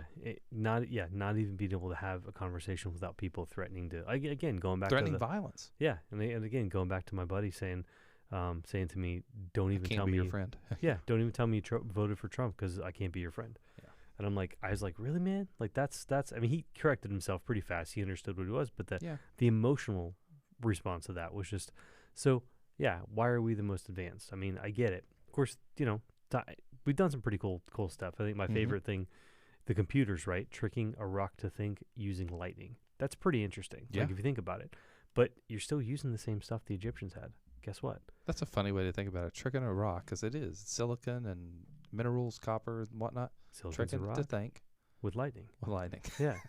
and then you go back and you think about the Egyptians, and guess who were master masons? Interesting. Yeah. The Egypts. So the Egypts. The Egypts. The Egyptians were master masons. So if you think if they could make the things that they made with the pyramids, why couldn't they decide how to, and they even found clay pots that were batteries, remember? Yeah, they had a cathode, and it was pretty undeniable. They've got light bulbs in some of their cave drawings and stuff. It is a trip, man. People threw an actual charge through it, and it kept, right? And here's the thing. They're like, oh, well, look at how crude and primitive it was. You know what? Go do a home science experiment. Yeah, how crude and primitive is that going to be, right? So, exactly. So, I bet you that potentially that is a crude and primitive, and think about, like, when you think about falls of technology, when you think about the Dark Ages and the Renaissance, like the Gothic period, when you think about all these cathedrals and stuff that were being built, there are parts of these cathedrals that just stopped. Yeah. They just stopped and they never finished them. Like if you read about it a little bit, like one of the nuggets of wisdom. Plagues happen, right? Well, and that was just Indian plague, and that was due to the little ice age coming in, which is where, like, think about England. When you think about all the monks and the friars and stuff, all of the paintings and stuff of them were them growing grapes and wine and stuff. Like they actually made wine. Can't do that nowadays. Too cold, too wet, too rainy, right? Oh yeah, and on top of that, they used to like ice skate on the Thames River back in like Dickens' day, right? I mean, that was another little ice age that came along, right? Right. So when you think about the Gothic period coming along and these people just walking away, one of the nuggets of wisdom I have is a stained glass. We still don't know how to make the stained glass. Well, there's tons of stuff we still that they haven't make figured back out then. yet. So it's like, and that's just a lost technology. Remember, you and I were at Fort Dobbs? Yeah. Yeah. And we're talking to the gentleman who was The pigments, right? Yeah, there's Yeah. a whole society of folks right here that are learning how to make the pigments that were created by the natives here. And there are dyes that... Gosh, I'm like thinking of ancient technologies that are gone now. Yeah, and this is just 100 years ago. Yeah. Right? These people were running around making... So for the painter in the room, the natives... And you were there. I don't know if you met the guy or not. I sat there and talked to him for like we're all 45 minutes. painters here. No, I'm not. I'm terrible at Oh, it. okay. With feces sometimes on walls, but that's about it. Never Or mind. blood. I usually paint the wall with, like when I used to work at that other place and bang my Paint head your against the head wall. against the wall Yeah, in just a frustration. little red spot. Finally got to paint over it now that I'm gone. Like Roman concrete, right? What was it? Greek fire, right? The Archimedes was Greek fire, right? And then the ray gun that he had. Those are all myths, dude. To You can't, melt. you That's can't right. talk about those If myths. we can't, they're and real. that's what cracks me up, man. Because like whenever somebody finally does have a breakthrough and is like the dude that posited and did the research on the Recot structure, the Eye of the Sahara, Right. and Atlantis, like everybody's like, no, we're not even going to research it. That's just a myth. And he's like, yeah, but there's actually, it matches the dimensions Everything that- almost to a T. And they're like, yeah, we realize that it does, but it couldn't be because Everything that's that a myth. Plato says to a primary source, as a primary source, and then the Plato, answer is who is not known for telling tall tales. right, because he said this was told to me by my grandfather, who is an orator, and then he actually visited Egypt and went saw to the temple. Temple of Set, and then they had this stuff which has been destroyed, but he actually saw how it was written in the Temple of Set, and what did the guy say to him? The guy said he was talking to one of the priestess, or I don't know, it's probably a librarian, who the heck knows. And the librarian went, oh yeah, Atlantis? Yeah, that's one of our colonies. Yeah, absolutely. Like that's what he said. So, It was just blasé about it. so Plato talks about that, and we listen to everything else that Plato says until he starts talking about Atlantis. And we take it all literal as fact. Right. Primary source, like you said. Primary source until it comes to Atlantis. And they're like, well, Atlantis obviously didn't exist. It's obviously a myth. And why didn't it exist? Because we haven't found it yet. That's ridiculous. Circular reasoning. The absence of But evidence is not the evidence of absence. You find that kind of circular reasoning all the time when it confronts people's long-held beliefs. When it comes to maintaining one of those sacred cows, people are very adamant about ignoring things that are like right in their face. In just I mean, shoot, the map. the It Piraeus map. Was it Plato's map where he actually Oh, yeah. had the kingdom of Atlantia or something like that on it, and it had it right there on the northwestern corner of Africa. Who's the I can't remember who made the map, but like it's baffling that just gets ignored, and they don't even give it the time of day. They won't refuse to research it because it's just a myth. I'm looking up the name of the... Oh, geez, we've been talking about Bible stuff too. I mean, God forbid that anyone in the scientific community ever confirm anything archaeological or scientific that supports something biblical. Because if they do, they know that they are going to get ostracized by the rest of that community. Well, on both sides of it, if you talk about something different inside the community, or if you're outside the community and you say that anything in the Bible could be real, either way, you're in trouble. Yeah, you're done. Your reputation's done. You lose your tenure. Herodotus? That's Herodotus, the name. yeah. God bless. That was Herodotus is the one that talked to Plato. This is useless and to me put the today. map I can't together. find anything on here. Now, they said the Temple of Set, it sank It was to sink or destroy. It was near the banks of the Nile, and Right. it ended up getting overtaken and sunk. Right. Man, it'd be awesome if they found that place. Right. Well, I mean, they probably found Atlantis, but they're going to ignore that. So Yeah, I that's mean, true. if they found it, they'd be like, "There's no Temple of Set. What Well, are you good talking grief. about?" If they found the Temple of Set and it confirmed any of that stuff, our good friend Zawi Hawass, or whatever his name is, would probably disappear it and not let anybody ever research it ever, because he's just creepy. He's greasy. Apparently He's just hates a new greasy wisdom, dude. I guess, or new knowledge. Well, So- it might upset the number of universities that send people there constantly. Like if you upset the apple cart, they might not send as many people there to. It's an interesting thought, because how do you all of a sudden start saying everything our university's been teaching for the last 60 years is wrong, right? And that's when, and I don't want to start this one, but when you start looking at the Sphinx, right? I knew exactly where you were going. I don't want to get there because those ones I've got tons of. Actually, those I actually have notes on this. But anyway, I don't want to get into that. We'll hit that up another time. But so really, my whole point when I was talking about, and I want to get into the Book of Enoch at some point too, but I want Dwayne here because that's going to be a lot of fun. Yeah. But the idea is the Book of Enoch is a book that got not left out of the Bible. Yeah. It's not in our version currently, but is the Apocrypha is added into It's considered part of the Apocrypha, but it stands on its own in a lot of ways. It does.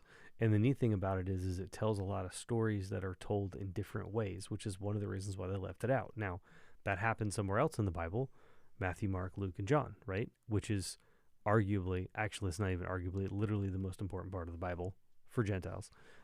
So yeah, I want to hear that 4 separate ways, right? I want to hear that as many ways as possible from the because different perspectives. Yeah, because I look at the Book of Enoch the same way. Right. It is just it's a different perspective, and it goes through, like, when you just look at the chapter list, it goes through so many different stories. And again, Enoch was a prophet, and Enoch talked about Enoch walked with God and was not. Right. Yep. Exactly. He's one of the two people in the Bible that just ceased to exist. He went with God. God just took him from where he was. Lifted on the to be with chariots him. of the Spirit is what it says. But it goes through the fallen angels, the Watchers. Actually, a lot of this stuff sounds like it's from the Book of Narnia. Really, like when you start reading some of the. You look at who wrote the Book of Narnia. One of the greatest. The Book of Narnia. Who wrote the Chronicles of Narnia? Right. C.S. Lewis, right? Right. And then you look at his counterpart, which he apparently argued with, but had a otherwise really interesting relationship with, Tolkien. Right. You look at the similarities between those two and the type of poetic literature that they had. I mean, you're like, oh, okay, I see where they got it. Yeah, that's a book series that, I have my original book series I had when I was like 8 years old. The Chronicles of Narnia? Yeah, and it's in a little box set or whatever. Like, I need to get it again. Like, I think I've got it on Kindle right now, but it's one to read. It's a really good one. Yeah. But anyway, we'll go through the Book of Enoch at some point. But my point is, right? Noah had. There's I don't want to derail you again, but there is a progressive rock album that is specifically about the relationship between C.S. Lewis and J.R.R. Tolkien. It doesn't surprise me that you know that. That's one of the things that doesn't surprise me at all. Sorry, carry on.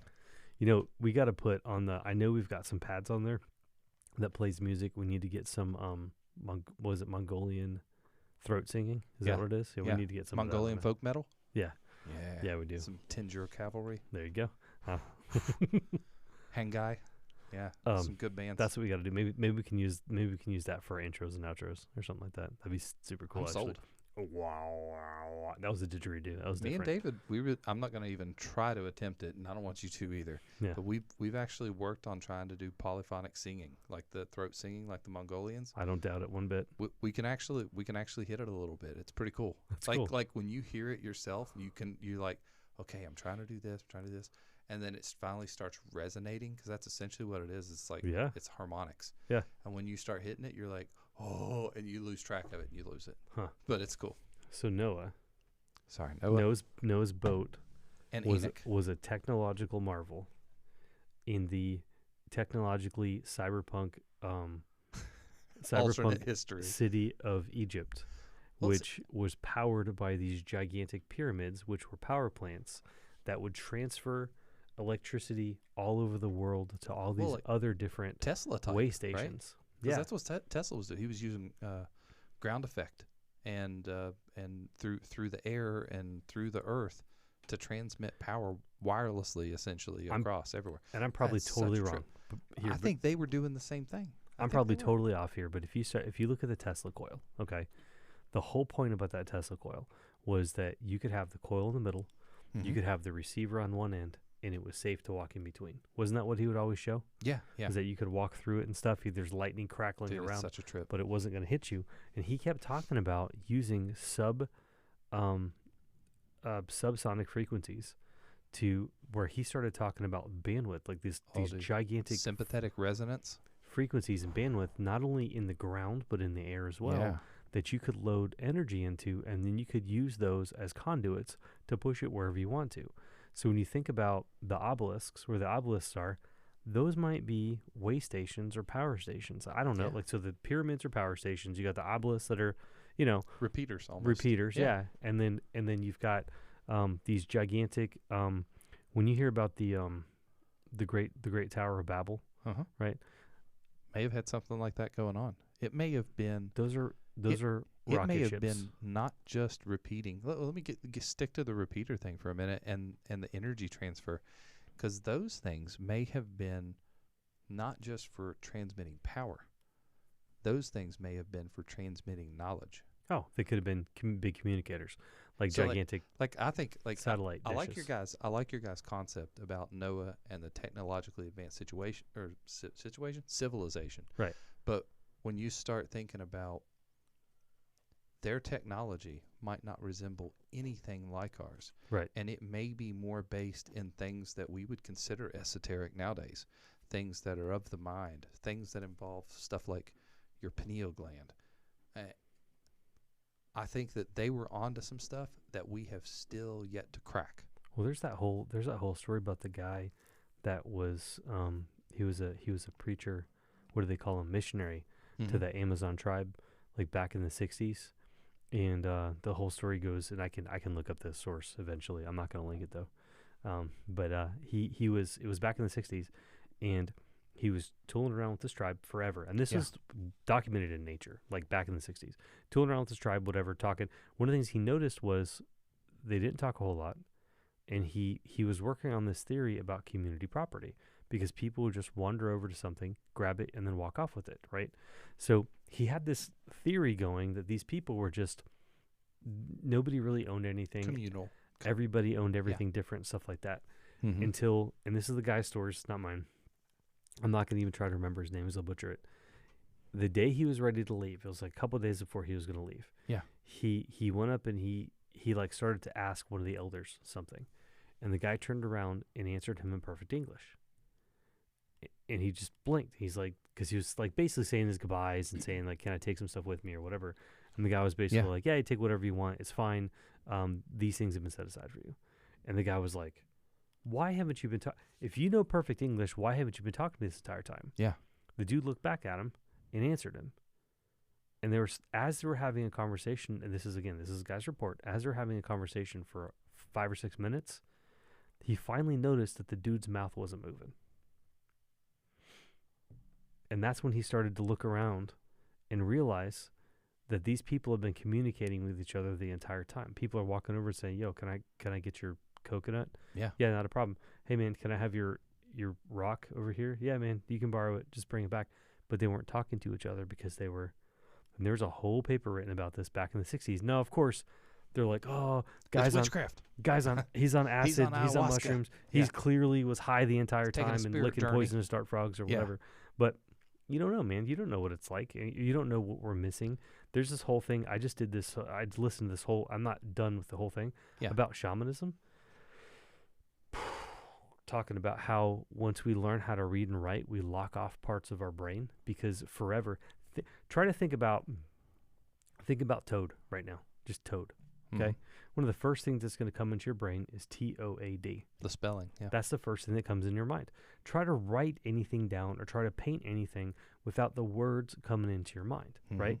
It's almost like it's a programmed thing now that is taking up a computational part of your brain that you can't get away from. Conversely, though, if you think about a concept, and this is one of my favorite phenomenon. Like I talked to you a little bit, and we've had a couple discussions about Akashic knowledge and the Akashic library and concepts like this. Well, I was going to ask you something because you can't read, so what's it like? I was waiting for the West Virginia joke. But what I was saying though is that whenever you have one of those moments take place where you're thinking about a concept and it almost translates to somebody else, or you're thinking about somebody and all of a sudden the phone rings. Right. There's some stuff going on that we, like I said, have yet to tap into.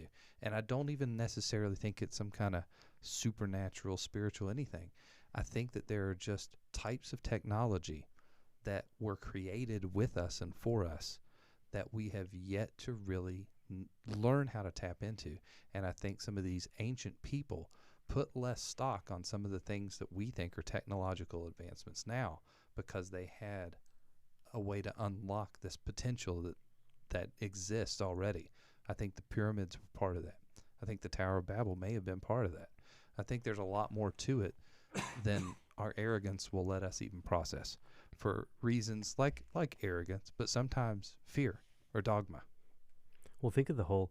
You start talking about stuff like that. Think about just standing in a room, and think about closing your eyes and having somebody stare at the back of your neck.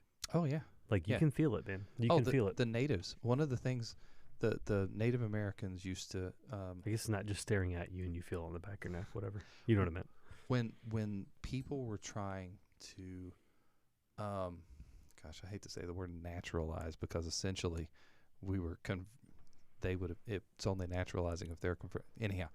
So when they were trying to take the native out of the Native American people, especially the young men, a lot of times. You mean, as they used to say, tame the savage? Yeah, I didn't want to use that term. It's pretty dark. It's part of our history. That's what they did, man. It really is. But they would try to get them to cut their hair and stuff like that. And there was a big revolt against that because they saw that as one of their senses. Like static electricity notwithstanding, you pick up on a lot from senses that you don't understand. And your hair is so... Have somebody just barely touch your hair or just have a static field somewhere near you. You pick up on a lot. And I think that part of their prowess in the woods and their connection with nature, that was one of their conduits. That kind of reminds me of your Blue Monkeys, your Blue Monkey movie, right? Yeah. Where they used their hair was how they connected to nature. I think that the natives had something like that going on too. But yeah, all sorts of stuff like that we don't see as technology. They had a way of tapping into it. That stuff's crazy. It is crazy. So the Egyptians and awesome were using rocket ships to leave the planet before the deluge. Are they hiding on the dark side of the moon with the Nazis? I'm telling you, man. I think they left. I think they're the aliens. I think that they keep coming back. That's where the Atlanteans went? Yeah, man. They keep coming back and they're like, hey, these guys... I saw Stargate. I know how this works. These guys worth it yet? Nope. I tried to, man. I tried to watch the very first... The season? show, you talking about the show or the movie? The movie is pilot? Excellent. Yeah. The pilot. The series. Those little snakehead guys, they come in and they grab the lady and then they take off. It's like, I guess Stargate was in the 80s, 90s. Now, listen, I'm not saying anything bad about Stargate. I know there are some pretty passionate people. Yeah. They're almost as passionate as the Firefly fans. Right. Like myself. And the people who really loved the ending to Battlestar Galactica. They're still not. Hey, they're going to remake that again. Hey, you know what? Did you hear me? It stands amongst other series that, like that Game of something that had a really good last season. Season 7, right? Season 7 of Game of Thrones was amazing. Absolutely. It was a good finale. When is season 8 coming out? Do you know? Are they going to finish it? It's probably coming out at the same time they make a third Matrix movie. Or a second Matrix movie, right? I thought 2 was if 2 was a thing, it would have been okay. It wasn't. 3? There wasn't. There's one. They're planning on remaking the Matrix though. That too. I've heard that. And I heard that the new Battlestar Galactica got greenlit as well. You know, it reminds me that verse that I sent to Dwayne the other day. There's no new thing under the sun. Right. That's true. So yeah. So on that note, again, the Egyptians and rocket ships, and the idea was, who knows? Maybe these folks were, because I've been thinking about this for a while. I think they were onto stuff. You and I have talked about this for a while, and I told you that was one of my theories. Was maybe the people, maybe when this cataclysm came, whether it was a deluge, whether it was the ice age, whatever the cataclysm was, maybe they left. Like, what is it to fly into space and then because what people hasn't looked into space? Chichen Itza, the entirety. Maybe they didn't even have to physically leave. The entire. Oh gosh, that was. Now you're talking about. No, I'm getting a spoiler. No, that's a whole other concept. When you look at Chichen Itza, the entirety of the site is perfectly aligned to north south. It's like multiple to a 0th sites are of like the degree. that. Yeah. But the big temple, the big pyramid in the middle, is 23 degrees off. Why? I don't know. Like, that's weird. We don't know. We're not going to know. Why? What is the axis of the Earth tilted at? It's something like that, isn't it? Hey, David, we watched that today about the axis of the Earth. Unmute him for a second, Chloe. Do you remember what the axis of the Earth tilt was? Was it 23? I think it Look was. it up. Chloe's on 23.5 degrees. Yep, 23.5. So, Awesome job. So Good maybe, researching. yeah, great job, Chloe. So maybe mute him back up. I don't want him talking anymore. Maybe that was, yeah. So who knows, man? So I got to do some more research on it. Like, that's one of the topics I want to get into. But again, like, what if these folks in Egypt? What that if was part of our homeschool today? That's and awesome. He failed. I'm just kidding. What if they were rolling through this, and Noah's running around saying there's a great deluge coming, and we got to save all the animals and stuff like that. And for what it's worth, I know you went 2 by 2 and got all the animals on the ark. I get that. What if they were genetic samples? Oh yeah, could have been. Like, what if it was? I told Tracy, I said there could have been. So I try not to let my understanding of science and the natural world influence limitations or create limitations that I put on God. So there may have been a certain number of kinds. Maybe it was like you're talking about genetic samples. Maybe it was literally 2 by 2 animals. And God just literally, there were less kinds back then, so there were a lot less to put on the ark. And then as soon as they get off the ark, God's just like, those animals go out, start procreating, and he looks at the rest of the earth, and he's like, all right, all these plants that have died over the past year, poop, poop, poop, poop. All these animals, poop, poop, poop, poop, poop. It's repopulated. You know, it didn't address that. Oh, you know what? That's a good point. Oh, you know what? Hang on. That horse is pretty cool. I'm going to give this one some stripes or whatever it happens to be, and just like get creative with it. Right. But yeah, I think like we talk about astronomy too, and the stars and the fact that the light is, if you believe, anywhere near a typical creation story, whether you think 6,000 years or even 100,000 years. Oh yeah. Whatever you believe, as far as that's concerned, God had to create the light on its way to us from some of these stars that are billions of light years away. That star might not even be there anymore, and we're just now seeing it. Man, that's a trip, but it doesn't like thwart my belief in God. It like makes me like kind of stand back and realize how powerful and awesome he is. And to take that thought to the next is, if you looking at it purely on a scientific standpoint, if you say, we look out at whatever star that it is, and you say, you know what, that star is 100 light years away, or I don't know, 100,000 light years away. How much time would it have taken? And you're talking billions of years, like 6.5 billion years or whatever. I don't know. What do they say now? How old the universe is? If you take the farthest, it keeps increasing. If you take the farthest star, is it possible in that amount of time that the light from that star has reached this planet? Like, I don't know. I don't know the answer to that. I just wonder. That's something I got to look up now. 13.8 billion years. Good job, Chloe. That's some fun concepts. But see, it was like 6.5 billion when I was a kid, right? So, or maybe not. Maybe I'm just an idiot. Actually, I am an idiot. I remember. Yeah. There's a lot of re-engineering of that figure. And again, I understand that it's a super hard thing to do, but I wonder, is the furthest star away from us? Have we been here long enough for the light to reach here? And if we haven't, and we find that star, when what does that mean? Get here? Yeah, and what does that mean? Right. And we see stars. We see stars there's a lot of them have been categorized. We see them wink out and different stuff like that, right? But do we ever see new ones pop up? Beetlejuice exploded not too long ago. Like, really? Yeah, Beetlejuice exploded. Like, it had this big corona, and it Mass exploded. coronal ejection. And then it's actually dimmer than it used to be. Huh. Like, legit. Like, that happened not too long ago. Or CME, right? Coronal mass ejection?